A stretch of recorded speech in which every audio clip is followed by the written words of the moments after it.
जय हिंद दोस्तों। आज हम लोग पढ़ेंगे चैप्टर 3 के बारे में। और चैप्टर 3 के पहले पार्ट यानी प्रोडक्शन को हम लोग डिटेल में पढ़ चुके हैं। प्रोडक्शन में क्या पढ़ा था? कुल उत्पादन, औसत उत्पादन और सीमांत उत्पादन, इन तीनों की अवधारणा, इनके उत्पादन, इनका कॉन्सेप्ट और इनमें क्या संबंध है, इसके बारे में डिटेल में हमने पढ़ा। अल्पकालीन उत्पादन प्लन, दीर्घकालीन उत्पादन प्लन, तीनों में ग्राफ कैसे बनता है, दीर्घकाल में बचत कैसे होती है, फर्मों, इन सभी के बारे में डिटेल में इससे पहले की वीडियो में हम लोग चर्चा कर चुके हैं। आज हम पढ़ेंगे दूसरे भाग को, जिसे कॉस्ट कहा जाता है, लागत कहा जाता है।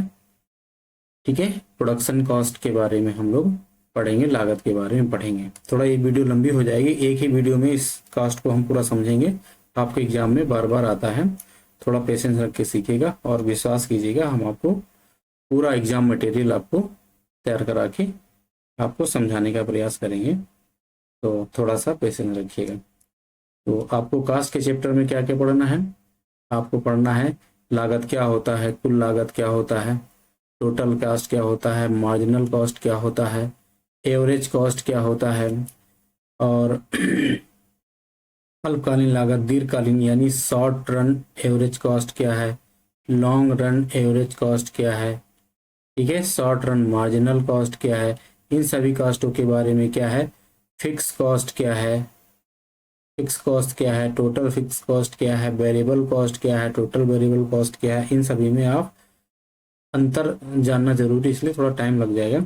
आपको यहाँ ध्यान रखना है इन सभी चीज़ों को। ठीक है, चलिए हम लोग नेक्स्ट स्लाइड में चलते हैं और पढ़ते हैं एक करके। देखिए, इस चैप्टर को हम निम्नलिखित बिंदुओं में पढ़ेंगे। पहला क्या होगा? पहला होगा उत्पादन लागत क्या है, इसके बारे में, व्हाट इज प्रोडक्शन कॉस्ट। दूसरा, लागत फलन क्या होता है, इसके बारे में पढ़ेंगे। तीसरा, लागत का वर्गीकरण, क्लासिफिकेशन ऑफ कॉस्ट के बारे में जब हम पढ़ेंगे तो डिटेल में यहाँ एक एक करके जो इम्पोर्टेंट है वो पढ़ेंगे। फिर अल्पकालीन लागत की अवधारणा क्या है, शॉर्ट रन कॉस्ट कॉन्सेप्ट और लॉन्ग रन कॉस्ट कॉन्सेप्ट के बारे में पढ़ेंगे एक एक करके। ये 5 बिंदु है, यानी 5 भाग हमने इसको कर दिया है। इस चैप्टर को पढ़ने का 5 पार्ट है, इनको एक एक करके हम पढ़ेंगे। देखो, पहला पार्ट है उत्पादन लागत क्या है, what is the cost of production. उत्पादन लागत में वही सभी लागत शामिल किए जाते हैं जो किसी वस्तु के उत्पादन करने के लिए व्यय किए जाते हैं, जैसे अनुमानित मजदूरी, ब्याज, लगान, सामान्य लाभ इत्यादि। यानी लागत हम उसे कहते हैं जैसे किसी वस्तु के उत्पादन करने के लिए जो संसाधन हमने इकट्ठा किया है, उन संसाधनों को जो भुगतान करेंगे उसको सभी को जोड़ लें तो हमें उस वस्तु की कुल लागत के बारे में पता चल जाएगा। जैसे हमको मजदूरी की जरूरत पड़ेगी, मजदूर की जरूरत पड़ेगी तो मजदूरी देना पड़ेगा, पूंजी की जरूरत पड़ेगी तो ब्याज देना पड़ेगा, भूमि की जरूरत पड़ेगी तो उसे लगान या किराया देना पड़ेगा, और जो साहसी होगा उसे कुछ ना कुछ मजदूरी या लाभ मिलना चाहिए ताकि वो व्यापार में, व्यवसाय में लगा रहे। तो ये सब हमको भुगतान करना होगा, इन सभी को जोड़ लें तो उस वस्तु की लागत प्राप्त हो जाएगी। ठीक है, यानी ये हम कहना चाहते हैं किसी वस्तु के उत्पादन में जो उत्पादन के साधनों को भुगतान किया जाता है उन सभी को योग कर लिया जाए तो हमें लागत पता चल जाता है। आई होप लागत आप समझ गए होंगे। इससे आगे चलते हैं। लागत फलन क्या है, फंक्शन, कॉस्ट फंक्शन क्या है। कॉस्ट फंक्शन क्या है? उत्पादन 2 चीजों से होता है, उत्पादन लागत और उत्पादन की मात्रा से। ठीक है, वस्तु के उत्पादन और वस्तु के लागत के मध्य जो संबंध बताता है उसे हम लागत फलन कहते हैं। ठीक है, पुनः समझिएगा, उत्पादन और लागत, जितना ज्यादा लागत करोगे, जितना ज्यादा उत्पादन करोगे उतना ही ज्यादा लागत आ जाएगा। फिर से समझिए, जितना ज्यादा उत्पादन करना चाहोगे उतनी ज्यादा लागत होगी, जितना कम उत्पादन करना चाहोगे उतना कम लागत होगी। दोनों में सीधा संबंध, उत्पादन ज्यादा लागत ज्यादा, उत्पादन कम लागत कम। ये संबंध आप समझ गए। तो उत्पादन और लागत के मध्य जो संबंध बताता है उसे हम कहते हैं लागत फलन, कॉस्ट फंक्शन कहते हैं। ठीक है, देखिए, लागत फलन उत्पादन एवं उत्पादन लागत के बीच फलनात्मक संबंध को बताता है। जैसे लागत फलन उत्पादन एवं उत्पादन लागत के बीच फलनात्मक संबंध को बताता है। जैसे ये रिपीट हो गया है, जैसे C is equal to function of Q, C is equal to function of Q। C क्या है यहाँ पर? C लागत है। C क्या है? लागत है। फलन यहाँ पर गलत टाइप हुआ है, ये आप नहीं समझिए। C इज इक्वल टू क्या है? कॉस्ट। C को क्या कहते हैं? कॉस्ट। F क्या है? F को कहते हैं फंक्शन, मतलब संबंध बताता है। Q टोटल प्रोडक्शन है, टोटल प्रोडक्शन। Q क्या है? Total production. ये तीनों बातें आप समझिए। C is equal to function of Q। आप क्या पढ़ेंगे इसे? C is equal to function of Q। Q क्या है? कुल उत्पादन है, इसे कहते हैं लागत फलन।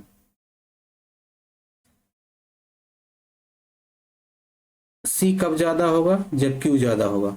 Q ज्यादा यानी प्रोडक्शन ज्यादा, उत्पादन ज्यादा, तो लागत ज्यादा। और दूसरा, यदि उत्पादन कम तो लागत कम। ये दोनों में रिलेशन है, दोनों में सीधा संबंध है।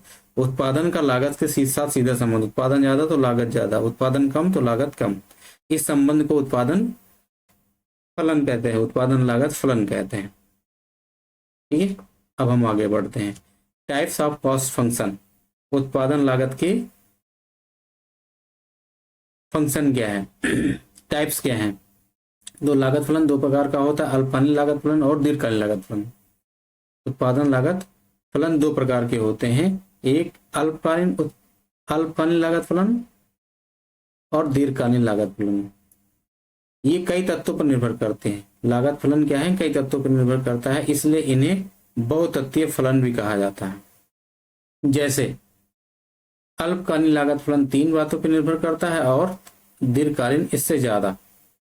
जैसे यहां पर लिखा हुआ C is equal to function of Q T PF, तीन बातों पर निर्भर करता है। C क्या है? कॉस्ट।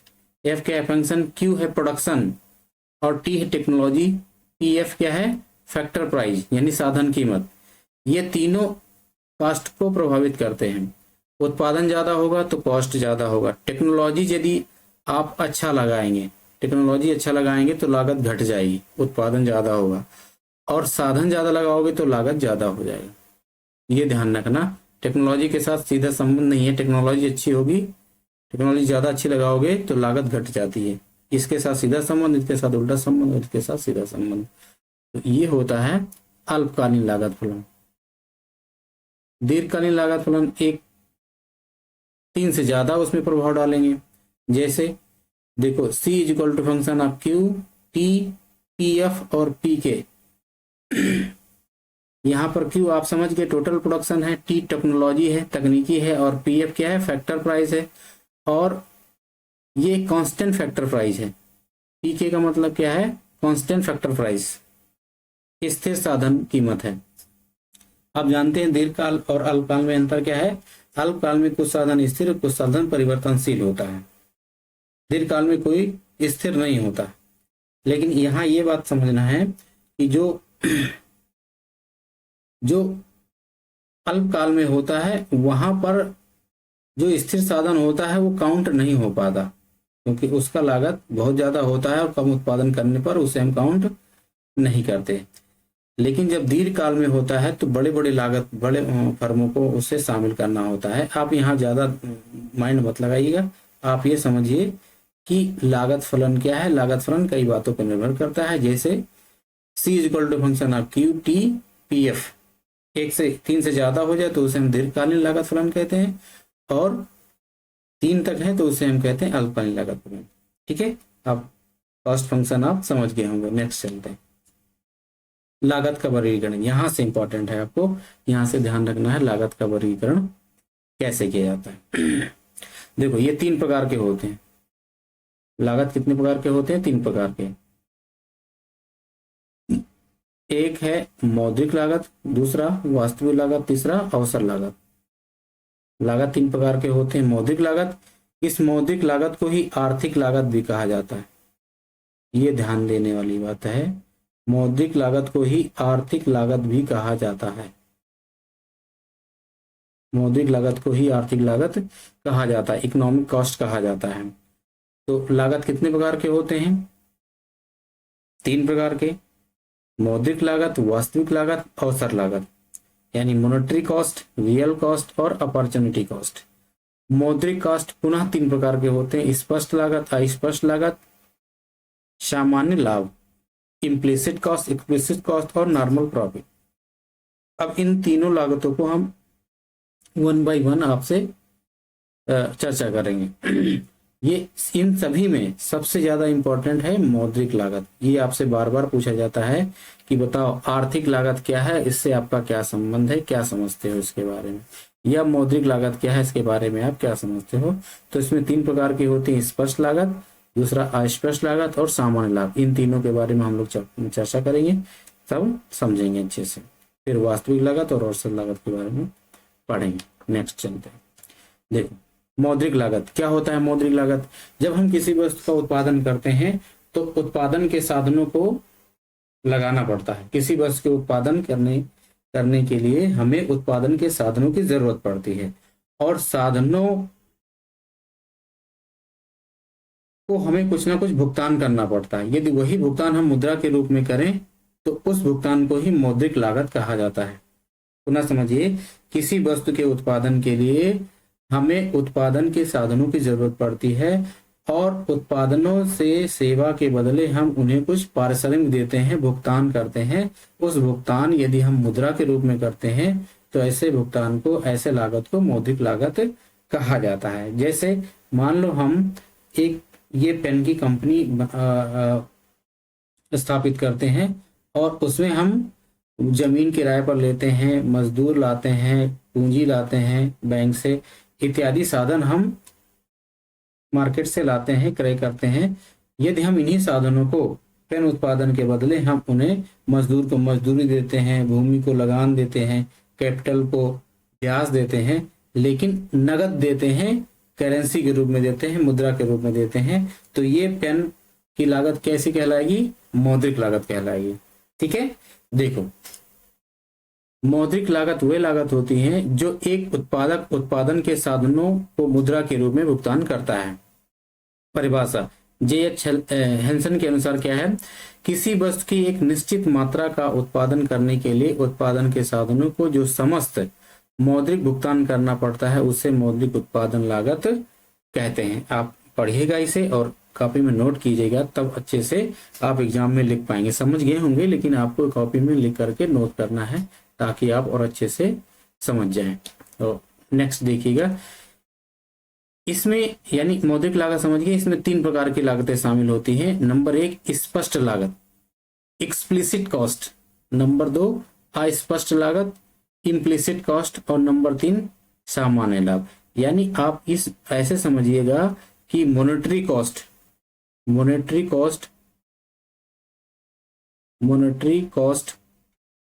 यानी मौद्रिक लागत, मॉनेटरी कॉस्ट को हम CMC लिखते हैं, इसके बराबर क्या होता है? Explicit cost plus implicit cost plus normal profit. ये तीनों जब हम जोड़ देंगे तो हमें मौद्रिक लागत या आर्थिक लागत के बारे में पता चलेगा। इन तीनों को जोड़ेंगे तो हमें पता चलेगा। फिर से समझिएगा, जैसे आपसे पूछा जाए एग्जाम में आर्थिक लागत क्या होता है, तो आर्थिक लागत बराबर आर्थिक लागत बराबर स्पष्ट लागत प्लस अस्पष्ट लागत प्लस सामान्य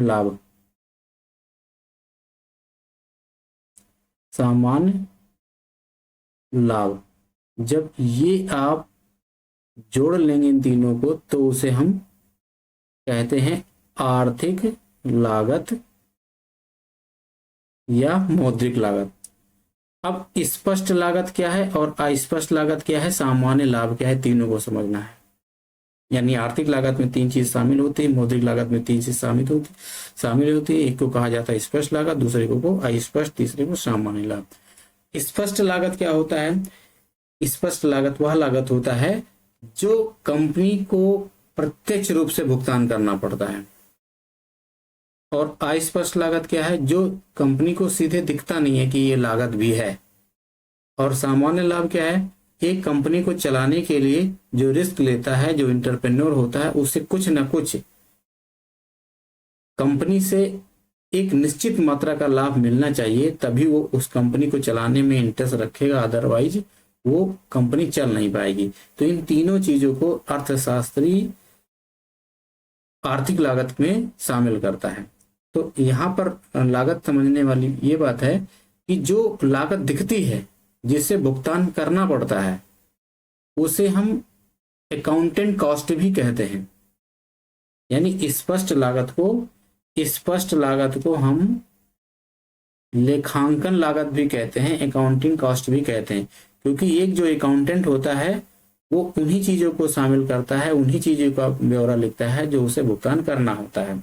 जैसे वे सभी लागतें स्पष्ट लागतें होती है जो एक उत्पादक को उत्पादन के दूसरों को भुगतान करना पड़ता है, उत्पादक को उत्पादन के दूसरों को भुगतान करना पड़ता है। जैसे श्रमिकों को मजदूरी देना पड़ता है, भूमि और भवन को किराया देना पड़ता है, पूंजी को ब्याज देना पड़ता है, कच्चे माल पर व्यय करना पड़ता है, विज्ञापन पर व्यय करना पड़ता है, बीमा के लिए व्यय करना पड़ता है, और उपकरणों के टूट फूट पर व्यय करना पड़ता है। तो ये सभी लागत क्या होता है? एक कंपनी के ये सभी लागत दिखते हैं कंपनी के मालिक को, और कंपनी के सीईओ को ये देखता है कि जितने श्रमिक लगाए हैं उन्हें मजदूरी देना पड़ेगा, भूमि को लिया है उसे किराया देना पड़ेगा, पूंजी है तो उसे ब्याज देना पड़ेगा, कच्चे माल है तो उन्हें उसके खरीदा है तो उसे पैसा देना पड़ेगा, विज्ञापन कराओगे तो पैसा देना पड़ेगा, बीमा है तो उसे व्यय करना पड़ेगा, मशीनों में टूट फूट हुआ तो उसे बनवाना पड़ेगा। ये लागत दिखती है, तो इसे स्पष्ट लागत कहा जाता है, या अकाउंटेंट कॉस्ट भी कहा जाता है। अकाउंटेंट कॉस्ट भी कहा जाता है, लेखांकन लागत भी कहा जाता है। जनरली एक कंपनी इसी कॉस्ट को शामिल करती है, लेकिन एक अर्थशास्त्री इस आर्थिक लागत को शामिल करता है जिसमें स्पष्ट लागत, अस्पष्ट लागत और सामान्य लाभ। तो स्पष्ट लागत आप समझ गए होंगे, जो एक कंपनी के मालिक को अपने उत्पादन के साधनों को सीधे भुगतान करना पड़ता है, ठीक है, उत्पादन के दूसरों को भुगतान करना पड़ता है। नेक्स्ट अब हम पढ़ते हैं अस्पष्ट लागत क्या होता है। देखो, अस्पष्ट लागत यानी इम्प्लिसिट कॉस्ट। इम्प्लिसिट कॉस्ट वह कॉस्ट होता है जो एक उत्पादक प्रत्यक्ष रूप से भुगतान न करके अप्रत्यक्ष रूप से भुगतान करता है। जैसे हम इस पेन का उत्पादन करते हैं, पेन की फैक्ट्री लगाते हैं, तो इसमें हम लेबर को भुगतान करेंगे, कैपिटल को भुगतान करेंगे, भूमि को भुगतान करेंगे, तो ये लागत दिखती है, स्पष्ट लागत है ये। और इस कंपनी में हम मालिक हैं, हम सीईओ हैं, तो हम अपने लिए उसका पेमेंट नहीं करते। अपने जो संगी साथी हैं, जो अपने घर के सदस्य हैं, उनको हम भुगतान नहीं करते। अपना घर हम उसमें लगाए हैं, अपनी जमीन हम कंपनी पर लगाए हैं, तो उसको किराया नहीं देते हैं। तो ये जो हम स्पष्ट रूप से भुगतान नहीं करते हैं वो कहलाता है इम्प्लिसिट कॉस्ट। स्पष्ट लागत स्पष्ट नहीं है, ठीक है, समझ गए होंगे। जिनका भुगतान प्रत्यक्ष रूप से करना पड़ता है उसे प्रत्यक्ष लागत कहते हैं, स्पष्ट लागत कहते हैं। जिन्हें भुगतान नहीं करना पड़ता है लेकिन वो कास्ट में शामिल होता है, जैसे हम कंपनी के मालिक हैं, हमने सेवा देते हैं, हम कंपनी में कुछ ना कुछ काम करते हैं, आते दिन भर बैठते हैं, देखते हैं काम, तो क्या हमें मजदूरी नहीं मिलना चाहिए? वास्तव में मजदूरी होना चाहिए, लेकिन भुगतान नहीं करना पड़ता है। अब ये डायरेक्ट इनडायरेक्ट नहीं मिले, हमें इंटरेस्ट लाभ के मामले में कुछ इस प्रकार से लाभ इंसेंटिव ना मिले तो हम कंपनी चलाएंगे? नहीं चलाएंगे, ठीक है। ये हिडन होता है, दिखता नहीं किसी को, लेकिन अर्थशास्त्री इन्हें लागत में शामिल करता है, ठीक। तो अस्पष्ट लागत कौन सी है? जैसे उत्पादक द्वारा खुद से किए गए कार्य के लिए मजदूरी, खुद की जमीन मकान आदि को किया गया पारिश्रमिक, पूंजी पर ब्याज, ठीक है, अस्पष्ट लागत। सामान्य लाभ क्या है? सामान्य लाभ वह न्यूनतम मात्रा है, सामान्य लाभ वह न्यूनतम मात्रा है जो प्रत्येक स्थिति में उद्यमी को प्राप्त होने चाहिए, अन्यथा वह उद्योग विशेष में कार्य नहीं करेगा। यह कुल लागत का ही एक अंग है। ठीक है, कुल लागत का ही एक अंग है, कुल लागत का ही एक अंग है। ठीक, सामान्य लाभ जैसे समझिए, जो कंपनी का मालिक है जो रिस्क लेता है उसे एक निश्चित मात्रा में मजदूरी के रूप में उसे मिलना चाहिए, ऐसा अर्थशास्त्री मानता है, नहीं तो वो कंपनी ज्यादा दिन तक नहीं चल पाएगी। तो वो जो निश्चित मात्रा, एक निश्चित कीमत होती है, उसी को सामान्य लाभ कहा जाता है। तो आई होप आप आर्थिक लागत या मौद्रिक लागत के बारे में समझ गए होंगे। आर्थिक लागत या मौद्रिक लागत में तीन बातें शामिल होती हैं। तीन कौन कौन सी हैं? स्पष्ट लागत, अस्पष्ट लागत और सामान्य लाभ। तीन चीजें, यानी एक्सप्लिसिट कॉस्ट, दूसरा इम्प्लिसिट कॉस्ट, तीसरा नॉर्मल प्रॉफिट। ये तीन बातें शामिल होती हैं किसमें? आर्थिक लागत में या मौद्रिक लागत में। स्पष्ट लागत क्या होता है? एक कंपनी के मालिक को अपने साधनों को प्रत्यक्ष रूप से भुगतान करना पड़ता है, उसे स्पष्ट लागत कहते हैं। और अस्पष्ट लागत वह लागत है जो कंपनी के मालिक को सीधे भुगतान न करके इनडायरेक्ट रूप से करना पड़ता है। जैसे कंपनी के मालिक को इनडायरेक्ट रूप से ये पता चलता है कंपनी का लाभ हो रहा है या नुकसान हो रहा है, इसलिए वो कंपनी में एंगेज रहता है। और दूसरा, अपने मकान का जो यूज होता है उसके बारे में कुछ ना कुछ प्रॉफिट मिलता रहता है, लेकिन वो दिखता नहीं है, तो ऐसे लागत को अस्पष्ट लागत कहा जाता है। तीसरा, सामान्य लाभ, जो एक निश्चित मजदूरी होती है, रोटी दाल उसकी चलनी चाहिए जो कंपनी चलाता है, अदरवाइज कंपनी चल नहीं पाएगी। तो आप आर्थिक लागत के बारे में समझ गए। अब हम चलते हैं नेक्स्ट, वास्तविक लागत के बारे में। ठीक है, दूसरा लागत क्या था? वास्तविक लागत, यानी पहला लागत मौद्रिक लागत, दूसरा वास्तविक लागत, रियल कॉस्ट। तो रियल कॉस्ट क्या है? जब हम किसी वस्तु का उत्पादन करते हैं तो उत्पादन करने के दौरान बहुत सारा कष्ट झेलना होता है। मुद्रा तो एक, ये समझिए, मुद्रा केवल विनिमय का माध्यम है। मुद्रा अपने आप में कुछ नहीं है, मुद्रा केवल विनिमय का माध्यम है और कुछ नहीं है। लेकिन कंपनी को किसी वस्तु के उत्पादन करने के दौरान उत्पादन के साधनों को कुछ कष्ट होता है, कुछ कठिनाइयां होती हैं, कुछ चीजों का त्याग करना पड़ता है।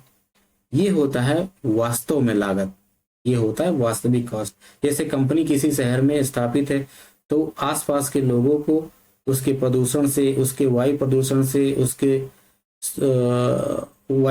से, उसके आवाज से, उसके शोरगुल से, उसकी गंदगी से, आसपास की कूड़ा ज्यादा फैल जाने से, उसके परिवहन प्रदूषण से,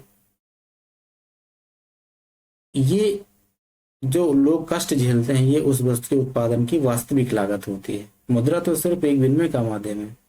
ठीक है, इसको सामाजिक लागत भी कहा जाता है। वास्तविक लागत को क्या कहा जाता है? सामाजिक लागत। वास्तविक लागत को सामाजिक लागत भी कहा जाता है, सोशल कॉस्ट, सामाजिक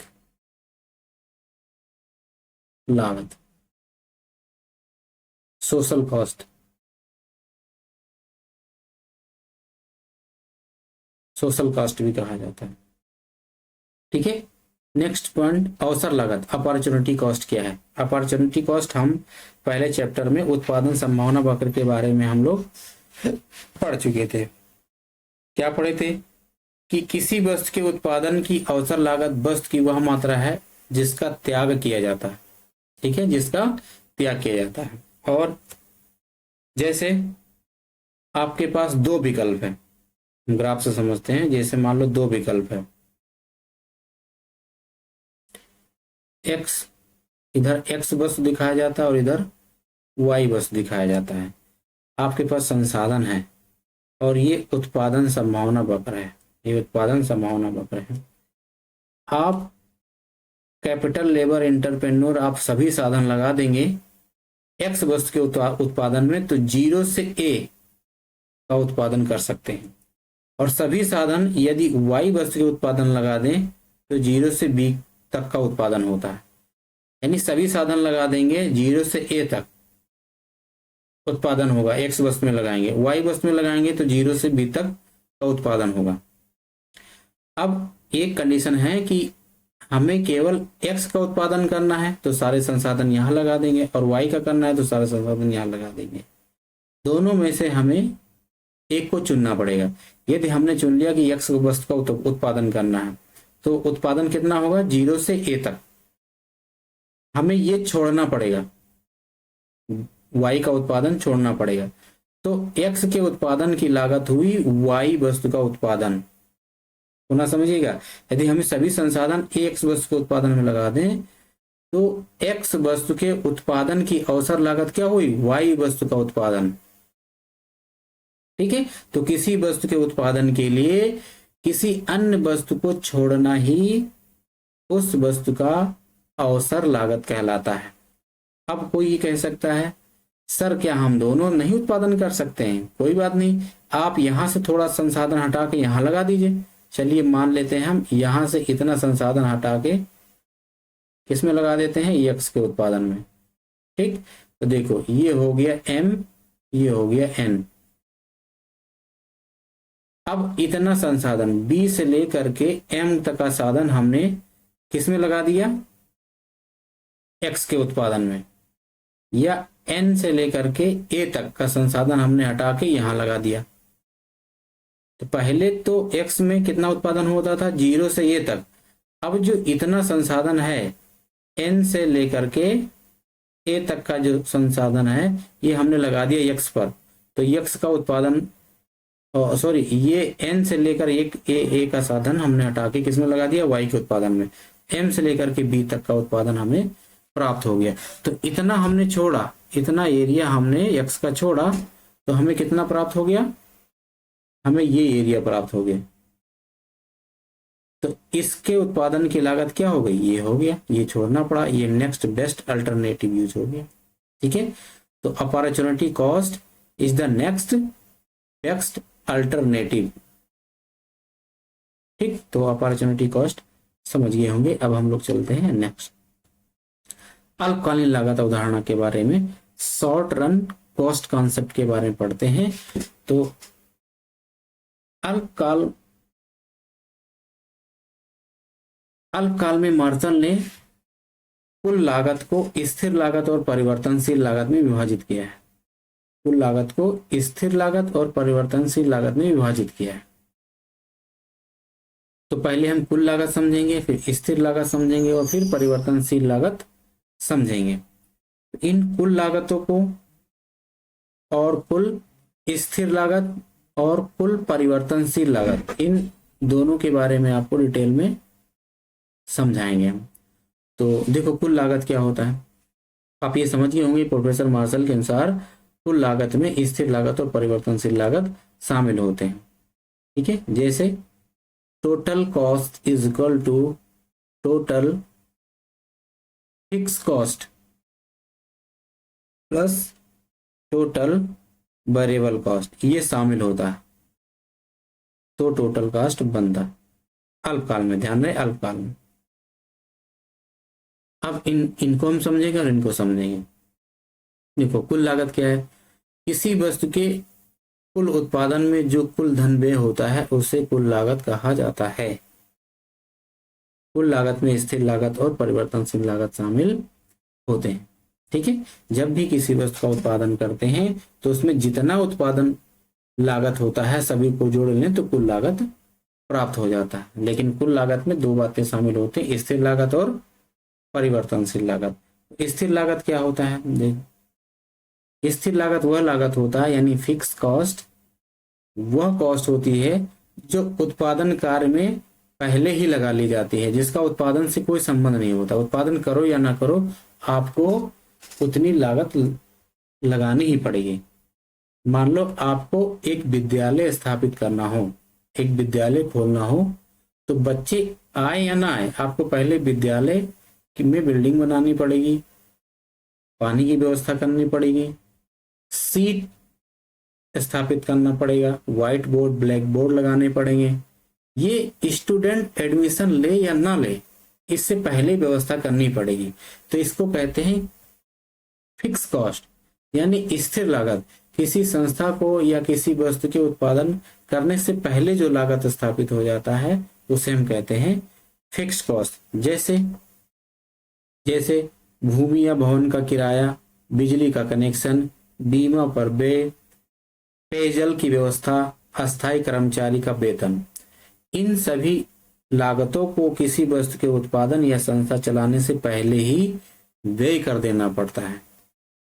ठीक है, इसको हम इस तरीके से ग्राफ बना के समझते हैं। देखिए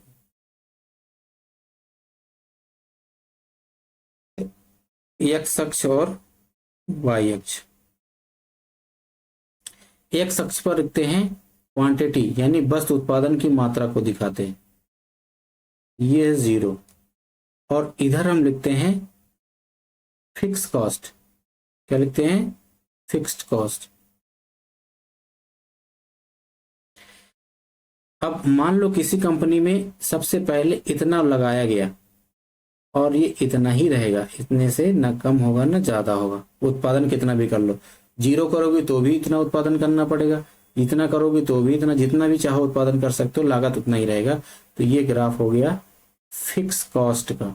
इसे टोटल फिक्स कॉस्ट भी कह सकते हो, टोटल फिक्स कॉस्ट या फिक्स कॉस्ट। ठीक है, टीएफसी। टीएफसी का मतलब होता है total fix cost. Total fixed cost, total fixed cost. अब दूसरा परिवर्तनशील लागत। परिवर्तनशील लागत वह लागत होता है जो उत्पादन के बढ़ने के साथ बढ़ता है और घटने के साथ घटता है। जैसे अभी आपने एग्जांपल लिया था, किसी विद्यालय को चलाने के लिए आपको सबसे पहले बिल्डिंग बनवानी पड़ेगी, व्हाइट बोर्ड ब्लैक बोर्ड लगाने पड़ेंगे, बिजली कनेक्शन लेना पड़ेगा, पानी की व्यवस्था करनी पड़ेगी, बैठने की व्यवस्था करनी पड़ेगी। ये स्टूडेंट के एडमिशन से पहले इतना करना पड़ेगा। अब यदि एडमिशन लोगे, एडमिशन हो गए बच्चे, तो एडमिशन कम होंगे तो कम टीचर रखने पड़ेंगे, और यदि एडमिशन ज्यादा होगा तो ज्यादा टीचर रखने पड़ेंगे। तो स्टूडेंट की संख्या के बढ़ने घटने से टीचरों की संख्या बढ़नी घटनी होती है, बढ़ानी घटानी पड़ती है। तो अब टीचर को बढ़ाना घटाना क्या हो गया? ये हो गया परिवर्तनशील लागत। ज्यादा टीचर की जरूरत थी तो ज्यादा कॉस्ट होंगे, कम टीचर की जरूरत पड़ेगी तो कम कॉस्ट लगेंगे। ठीक है, तो परिवर्तनशील लागत उत्पादन बढ़ने घटने के साथ बढ़ता घटता रहता है। जैसे कच्चे माल की लागत, अस्थायी श्रमों की मजदूरी, ईंधन पर व्यय। ठीक है, कच्चा माल जब उत्पादन करना होगा तभी लगाओगे, उत्पादन नहीं करना होगा तो नहीं लाना पड़ेगा। अस्थायी श्रमिक है जो डेली बेसिस के मजदूर हैं, काम होगा तो आप उन्हें मजदूरी पर रखोगे, अदरवाइज निकाल लोगे। ईंधन पर व्यय, कंपनी चलेगी तो डीजल पेट्रोल लगेगा, नहीं चलेगी तो नहीं लगेगा। ये हो गया परिवर्तन।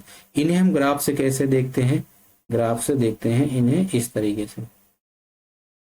ये हो गया एक्स अक्ष, ये हो गया वाई अक्ष, ये हो गया 0, इधर हो गया क्वांटिटी मात्रा, उत्पादन मात्रा, इधर हो गया टोटल वेरिएबल कॉस्ट, कुल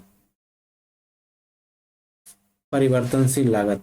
ठीक, परिवर्तनशील लागत उत्पादन इतना होगा, इतना होगा, इतना होगा, इतना होगा, तो परिवर्तनशील लागत बढ़ती जाएगी। ठीक है, तो ये उल्टा यस आकार का बनता है, ऐसे कुछ ऐसे और फिर ऐसे, उल्टा यस आकार का बनता है। इसे कहा जाता है टोटल वेरिएबल कॉस्ट। आपकी किताब में ऐसे भी मिल सकता है, घबराना नहीं है, आपकी किताब में ऐसे भी मिल सकता है ग्राफ। एक्स इधर होता है क्यू, इधर होता है टोटल वेरिएबल कॉस्ट। ये सीधे दिखाया गया होगा ऐसे, टोटल वेरिएबल कॉस्ट सीधे दिखाया गया होगा।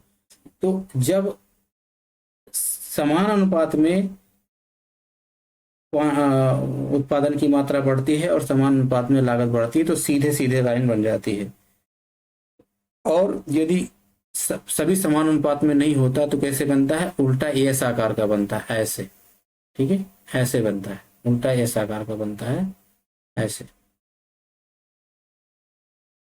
आपसे पूछा जाए कैसे बनता है उल्टा इस आकार का होता है टोटल वेरिएबल कॉस्ट। तो किसी किताब में ये मिलेगा और किसी किताब में ये मिलेगा, ठीक है। तो आपके दोनों में कोई भी हो सकता है कि एक अनुपात में ना बढ़ा हो तो ये वाला ग्राफ मिलेगा, और उसने ऐसा टेबल बनाया हो जिसमें एक ही अनुपात में बढ़ घट रहा हो। जैसे ये कहो कि 2 क्वांटिटी बढ़ा तो 2 रुपया लागत हुआ, 4 क्वांटिटी बढ़ा तो 4 रुपया लागत हुआ, तो इस तरीके से सीधे लाइन बढ़ेगी। लेकिन 4 क्वांटिटी हुआ तो 5 रुपया, 6 क्वांटिटी हुआ तो 8 रुपये, तो इस तरीके से लागत आपकी वक्र बनेगी। तो ये आप इस तरीके से आप यहाँ पर समझ गए होंगे इन दोनों को। यदि अब इसमें लागत का वक्र देखना हो, इन दोनों को कुल लागत वक्र में देखना हो तो इन दोनों को जोड़ देंगे, ठीक है। क्या कर देंगे? जोड़ देंगे। तो इस प्रकार कुल लागत यानी कुल उत्पादन लागत क्या होता है? कुल स्थिर लागत प्लस कुल परिवर्तनशील लागत, TC is equal to TFC plus TVC. Total cost is equal to total fix cost plus total variable cost. अब इन्हें हम जोड़ के आपको बताने का प्रयास करते हैं जी। अभी आपने पढ़ा कि ये है फिक्स कॉस्ट, ये है fix cost, total fix cost हो गया, और ये हो गया उल्टा या साकार का, ये हो गया टोटल वेरिएबल कॉस्ट। इन दोनों को जोड़ेंगे, इन दोनों को जोड़ देंगे तो एक वक्र बनेगा कुछ इस तरीके से।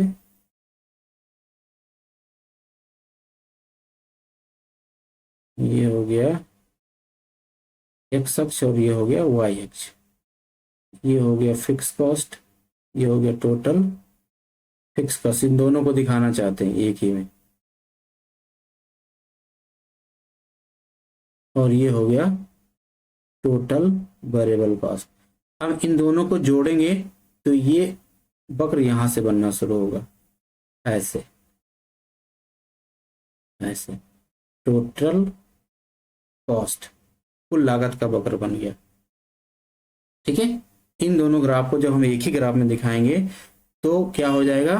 कुल लागत का वक्र ऐसे बनेगा ही। अब हम ये देखना चाहें इस बिंदु पर, यानी जीरो उत्पादन करते हैं, जीरो उत्पादन करते हैं तो भी लागत इतना होता है, लेकिन परिवर्तनशील लागत क्या हो जाता है? शून्य होता है। लेकिन इधर जैसे जैसे बढ़ते जाते हैं, मान लो यहाँ पर करते हैं तो यहाँ से यहाँ तक, यहाँ से यहाँ तक स्थिर लागत है, और यहाँ से यहाँ तक परिवर्तनशील लागत है, ठीक। अब जो उत्पादन और बढ़ा दें, उत्पादन बढ़ा दें तो कुल लागत देखो 2 भागों में बढ़ जाएगा। यहाँ से यहाँ तक फिक्स कॉस्ट हो गया, और यहाँ से यहाँ तक ये वाली क्या हो गई? परिवर्तनशील लागत हो गई। यहाँ पर उत्पादन बढ़ा तो ये लागत बढ़ गई, यहाँ से ये ज्यादा है, लेकिन इतना फिक्स कॉस्ट, इतना यहाँ पर, इतना यहाँ पर। तो आप इन तीन कुल लागत में स्थिर लागत और परिवर्तनशील लागत में आप संबंध समझ गए होंगे। अब आगे बढ़ते हैं। स्थिर लागत और परिवर्तनशील लागत में अंतर। स्थिर लागत और परिवर्तनशील लागत में अंतर क्या है? स्थिर लागत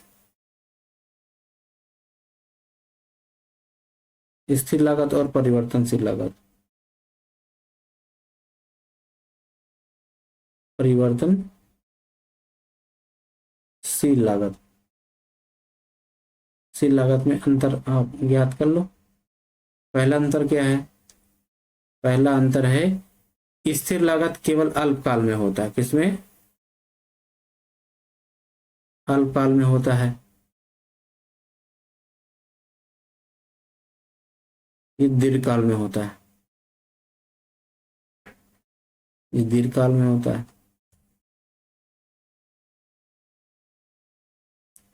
अल्पकाल में यहां पर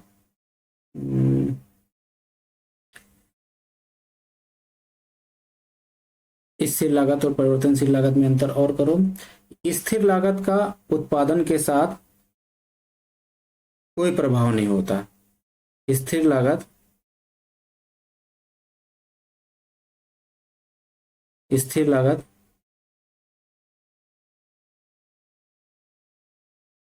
उत्पादन की मात्रा पर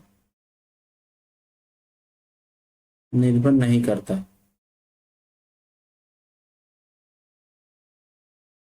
नहीं करता। दूसरा,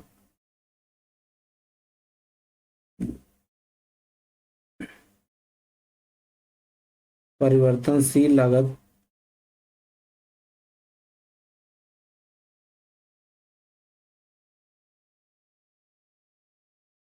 उत्पादन के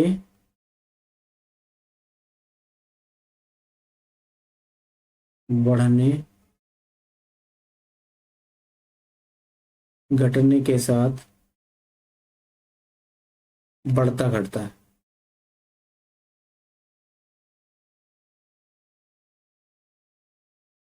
बढ़ना बढ़ता घटता है। तीसरा, ये x अक्ष के समानांतर होता है। ये x अक्ष के समानांतर होता है। ये उल्टा यस, उल्टा एस आकार का होता है। ये उल्टा एस आकार का होता है। इसका ग्राफ कुछ ऐसे बनता है। इसका ग्राफ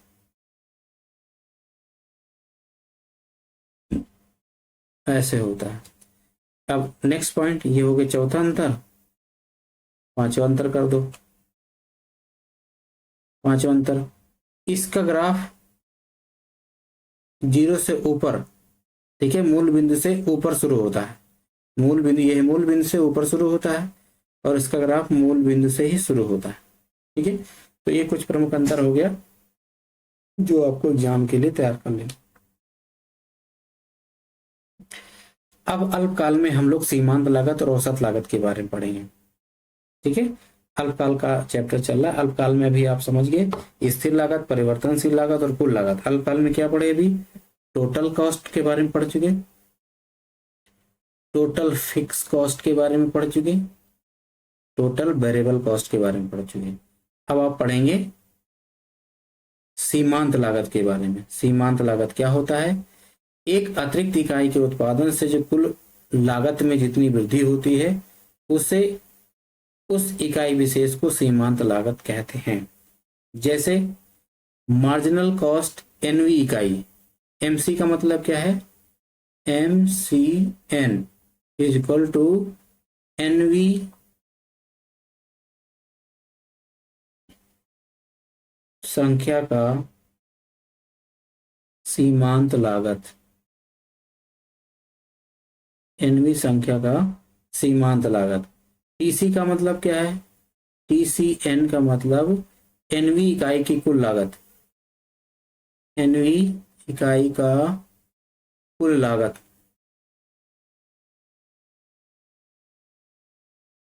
एनवी इकाई का कुल लागत। और TCN-1 क्या है? N-1V इकाई का कुल लागत। कुल लागत, ठीक है, ये तीनों बातें आप समझ गए होंगे। तो यदि हमें सीमांत लागत ज्ञात करना है तो कुल लागत हमें ज्ञात करना पड़ेगा या कुल लागत का डाटा होना चाहिए। तो कुल लागत का उससे पहले वाली इकाई के कुल लागत से माइनस कर देंगे तो हमें सीमांत लागत पता चल जाएगा। मान लो हमने 100 वस्तु बनाए, 100 वस्तु बनाए, 100 क्वांटिटी किसी वस्तु की बनाई, उसमें हमें 1000 लागत आई, 1000 लागत आई।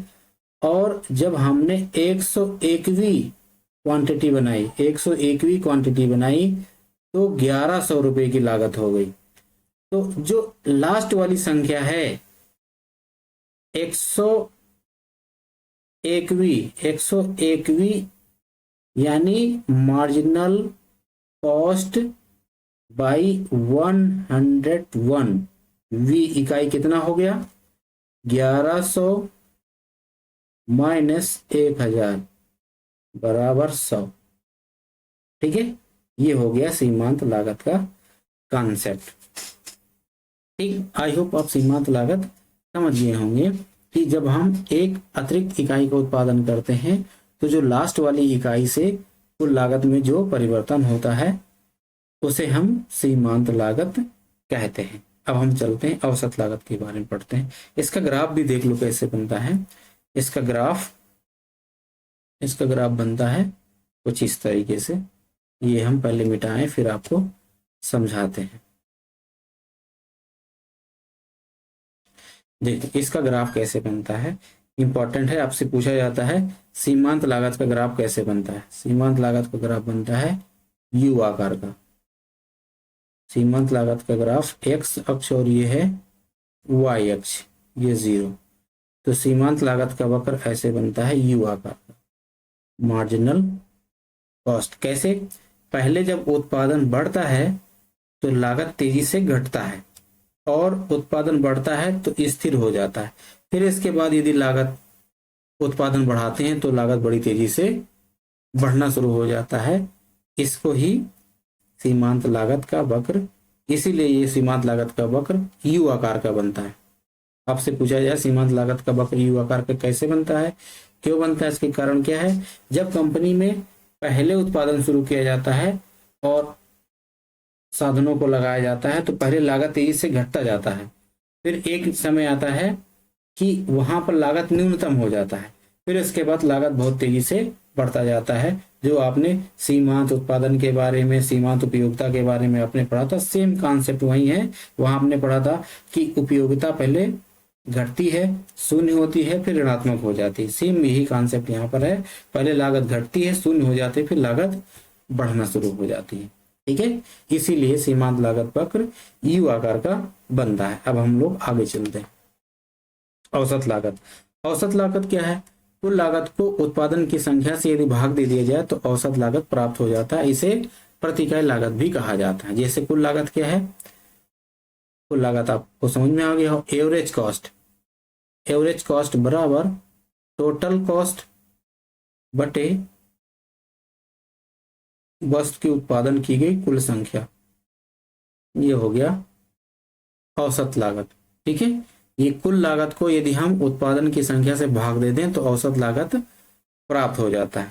इसका ग्राफ कैसे बनता है ये इंपॉर्टेंट है, हम आपको इसका ग्राफ बना के बताते हैं। देख, इसका ग्राफ भी यू आकार का बनता है। दोनों में अंतर क्या है हम आपको समझाएंगे। इसका ग्राफ भी यू आकार का बनता है, एवरेज कॉस्ट। ठीक है, एवरेज कॉस्ट भी अल्पकाल में एवरेज कॉस्ट कैसे होता है, यू आकार का। सीमांत लागत कैसे बनता है, यू आकार का। और स्थिर लागत कैसे होता है, एक्स अक्ष के समानांतर होता है। वेरिएबल कॉस्ट कैसे होता है, उल्टे एस आकार का होता है। ये आपको याद रखना है कौन सा कैसे। अब औसत लागत अल्पकाल में 3 प्रकार के, मोस्टली 2 प्रकार के होते हैं। औसत को एक बार औसत हो जाता है, उसकी 2 और औसत हो जाते हैं, औसत स्थिर लागत और औसत परिवर्तनशील लागत। जैसे ये है, औसत लागत 3 प्रकार के होते हैं, औसत स्थिर लागत, औसत परिवर्तनशील लागत और औसत कुल लागत को ही औसत लागत कहा जाता है। तो एक तो आप पढ़ चुके हैं, अब इन दोनों को हम पढ़ने का प्रयास करते हैं। औसत लागत, यहाँ औसत लागत या औसत इकाई लागत जो यू आकार का होता है। देखो औसत स्थिर लागत अगले स्लाइड में हम लोग पढ़ते हैं। एवरेज फिक्स कॉस्ट, ठीक है, एवरेज फिक्स कॉस्ट यानी औसत स्थिर लागत। Average variable cost, average variable cost यानी औसत परिवर्तनशील लागत। और टोटल एवरेज कॉस्ट, यहाँ होना चाहिए टी ए सी, ये गलत लिखा हुआ, T A C total average cost. इसी को एवरेज कॉस्ट भी कहा जाता है जो आप अभी तक पढ़े। देखो तो यहाँ पर एवरेज फिक्स कॉस्ट बराबर होता है टोटल फिक्स कॉस्ट बटे क्वांटिटी।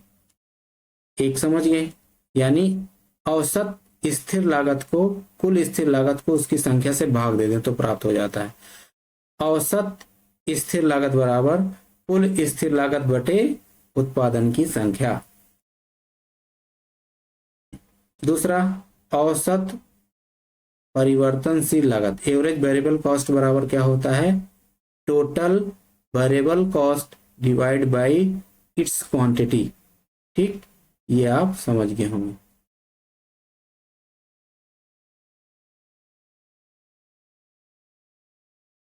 एवरेज फिक्स कॉस्ट क्या होता है? टोटल फिक्स कॉस्ट बटे quantity. Average variable cost, total variable cost divide by quantity. और टोटल एवरेज कॉस्ट तो आप जानते ही हैं, पहले पढ़ चुके हैं।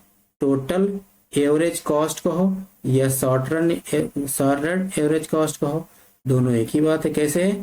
Total cost divide by quantity, तो औसत लागत प्राप्त हो जाता है। अब इन ग्राफ तीनों का कैसे बनता है ये ध्यान रहे, तीनों यू आकार के बनते हैं।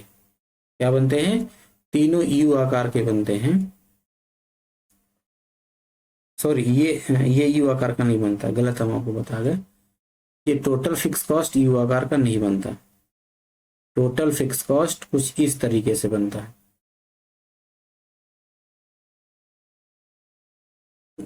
एवरेज फिक्स कॉस्ट इस आकार का बनता है।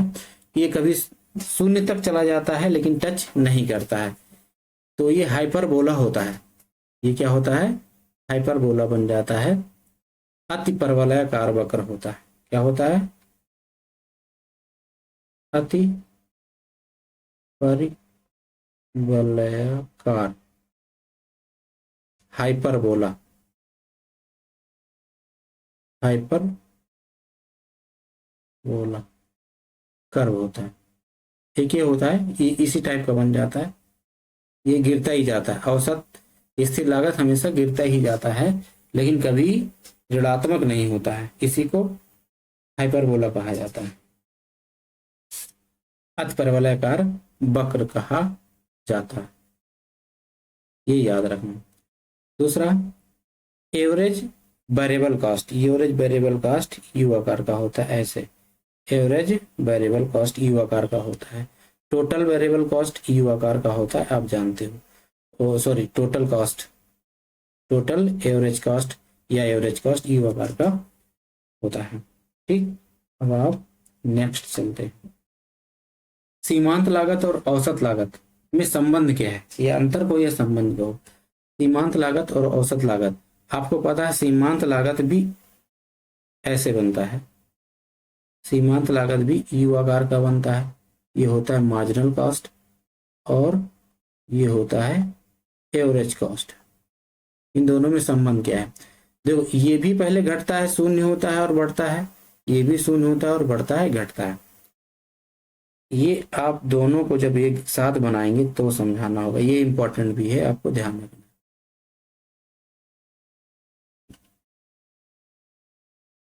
ये है एवरेज कॉस्ट। एवरेज कॉस्ट का जो मिनिमम बिंदु है, यानी जहां शून्य हो जाता है, मिनिमम हो जाता है, यहीं से निकल के जाता है कौन? सीमांत लागत का वक्र, मार्जिनल कॉस्ट। ठीक है, ये जो वक्र होता है, इसको और अच्छे से यदि हम सुधारें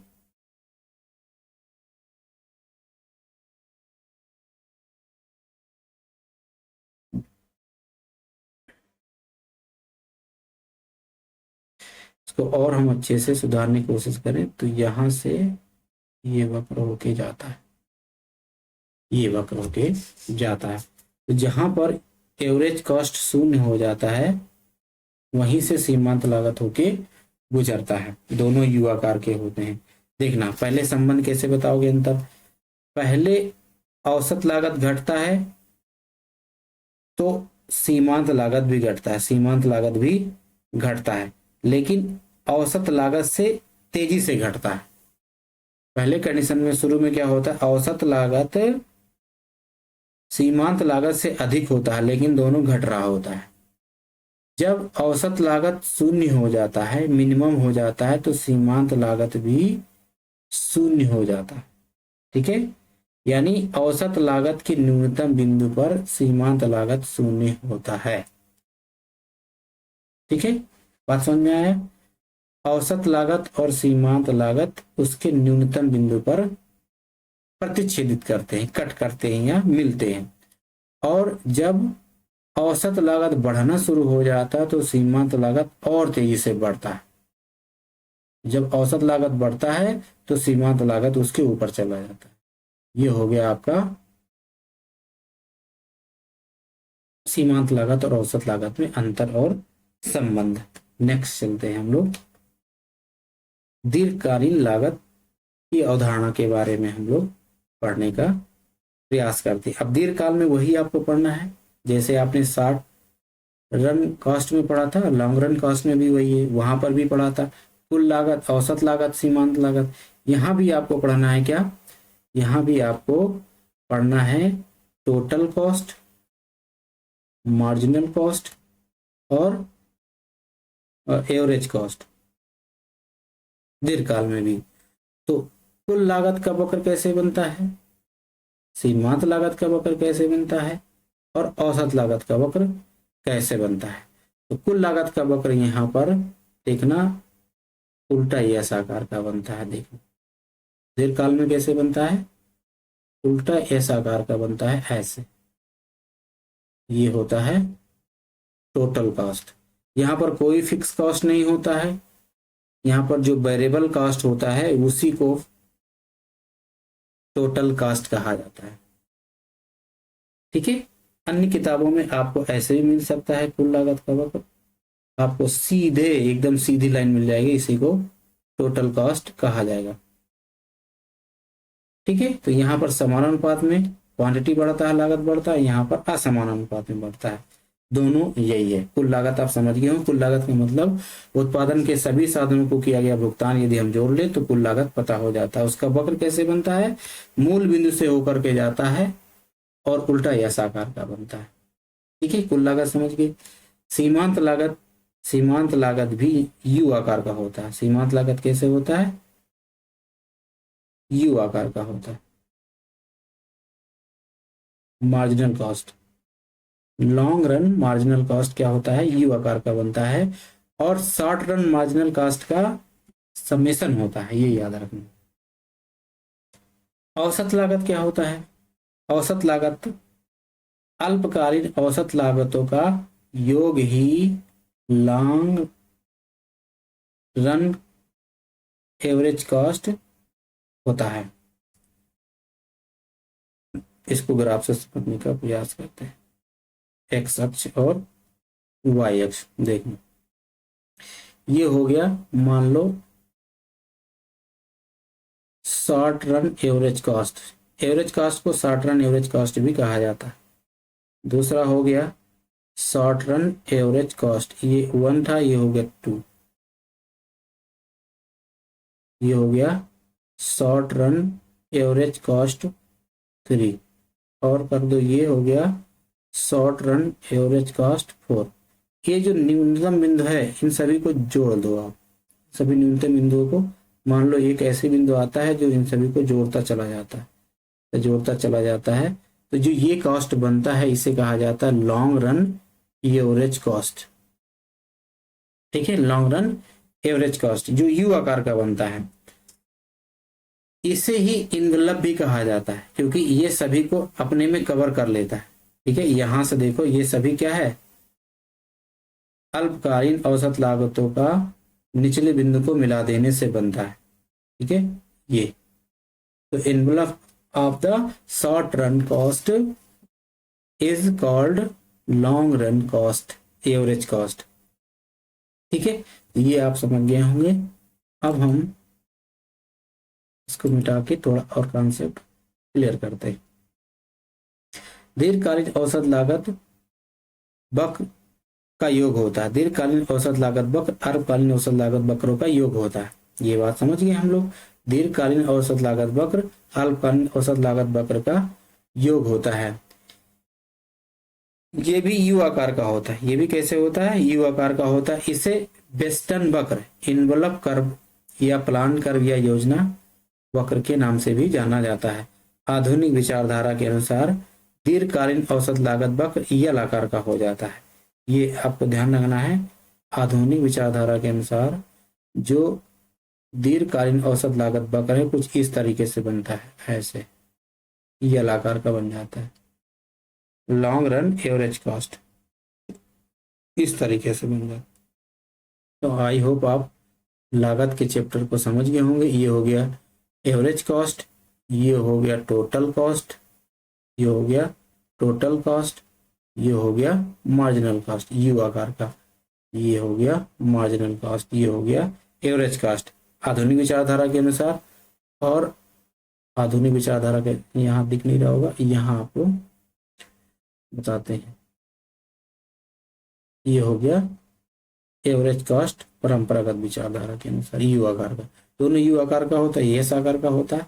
ये ध्यान रखना, आधुनिक विचारधारा के अनुसार यल आकार का हो जाता है, दीर्घकालीन औसत लागत वक्र। ठीक, तो आपने लागत चैप्टर को बहुत अच्छे से समझने का प्रयास किए होंगे और हम लोग समझ गए होंगे लागत के प्रकार के बारे में, लागत के वर्गीकरण के बारे में, लागत के बारे में आपने क्या क्या सीखा, ये इम्पोर्टेंट है।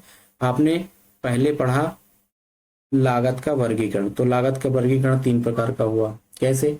एक होता है मॉनेटरी कॉस्ट या इकोनॉमिक कॉस्ट, ये पढ़ा आपने। दूसरा पढ़ा वास्तविक लागत, रियल कॉस्ट, रियल कॉस्ट के बारे में पढ़ा। तीसरा अपॉर्चुनिटी कॉस्ट, अपॉर्चुनिटी, ये हो गया। फिर अल्पकाल में पढ़ा आपने total cost, average cost, marginal cost, fix cost, variable cost, यानी total fix cost, total variable cost. Average cost के भी 3 भाग में पढ़ा था। कैसे? एक average fix cost, average fix cost, average variable cost और एवरेज टोटल कॉस्ट। ठीक है, ये एवरेज कॉस्ट को ही कहा जाता है। इतने कॉस्ट आप समझ चुके हैं, यही चीज आप दीर्घकाल में भी समझे हैं, जो यहाँ पर फिक्स कॉस्ट को बता दें, बाकी दीर्घकाल में वही रिलेशन है। ठीक है, आई होप आप इसे 1-2 बार वीडियो को देखेंगे तो आपको समझ में आ गया होगा। और फिर भी कहीं आप नहीं समझ पा रहे हैं तो आप सजेशन करेंगे, सजेस्ट करेंगे, फिर हम आपको दोबारा से समझाने का प्रयास करेंगे। ठीक है, तो थैंक यू सो मच।